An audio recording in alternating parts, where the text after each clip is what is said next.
बिस्मिल्लाहिर्रहमानिर्रहीम। अस्सलाम वालेकुम। क्लास 2, उम्मीद है सब बच्चे खैरियत से होंगे।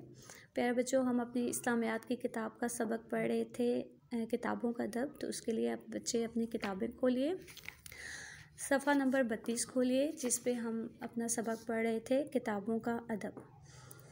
किताबों के अदब में कल जो हमने पढ़ा था, पहला पैराग्राफ में हमने किताबों के फ़ायदे पढ़े थे कि किताबों से क्या फ़ायदा हासिल होता है, और दूसरी किताबों में हमने इसके अदब के बारे में पढ़ा था, किताब के एहतराम के बारे में पढ़ा था कि हमें किताबों का अदब कैसे करना चाहिए, किताबों को अपनी जगह पर रखना चाहिए, उनके सफ़े एहतियात से पलटने चाहिए और किताब पर हमेशा पेंसिल से निशान लगाना चाहिए। तो हम आज इसकी आगे से रीडिंग स्टार्ट करते हैं। जब आप नई जमात में आते हैं तो अम्मी अब्बू आपको नए निसाब की मुख्तलिफ़ किताबें ख़रीद कर देते हैं। ये किताबें आपने सारा साल इस्तेमाल करनी होती हैं, इसलिए इन किताबों पर सबसे पहले कागज़ चढ़ाकर अपना नाम लिखना चाहिए, और स्कूल के बस्ते से किताबें निकालते और रखते वक्त बहुत एहतियात करनी चाहिए ताकि आपकी किताबें फट ना जाएं। अगर आपके स्कूल में लाइब्रेरी है और आप लाइब्रेरी से किताबें लेकर पढ़ते हैं तो इन किताबों को संभाल कर रखें और वक्त पर वापस करें। प्यारे बच्चों, कुरान पाक सबसे अजीम किताब है।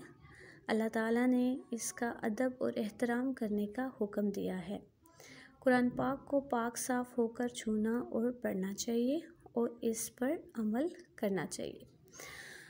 जी, तो ये हमारा चैप्टर मुकम्मल हो गया प्यारे बच्चों। इसमें हमने देखें किताब के बारे में हमें बताया जा रहा है कि जब नया साल हमारा शुरू होता है तो हम अपने निसाब की किताबें ख़रीदते हैं। निसाब का मतलब है सिलेबस, यानी जो स्कूल में सिलेबस चल रहा होता है उसके मुताबिक हम अपनी किताबें ख़रीदते हैं।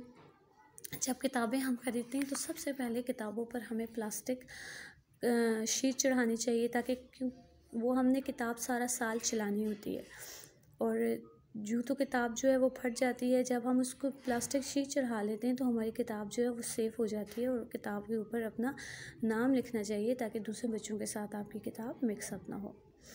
इसके अलावा जब स्कूल से आते हैं तो बच्चे स्कूल से जब बस्ते से किताबें निकालते हैं और उसमें रखते हैं तो उस वक़्त भी एहतियात करनी चाहिए, क्योंकि बच्चे एहतियात से नहीं डालते। किताबों के गत्ते और कापियों के गत्ते जो हैं वो कॉर्नर से फ़ोल्ड हो जाते हैं और फिर वो गत्ते कापियों और किताबों के फट जाते हैं। तो इसलिए सब बच्चे जब किताबें निकालते हैं और रखते हैं तो उस वक़्त भी एहतियात करनी चाहिए।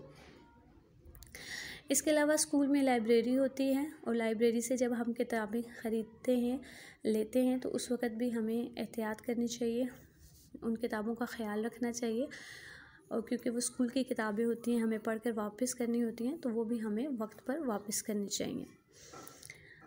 सब बच्चों को पता है कि कुरान पाक सबसे अजीम किताब है और अल्लाह ताला ने हमें इसका अदब करने का हुक्म दिया है।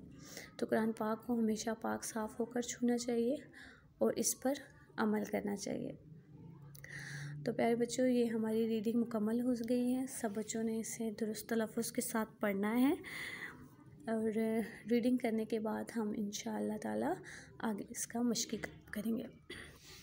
तो आज का आपका यही काम है। अल्लाह हाफ़िज़।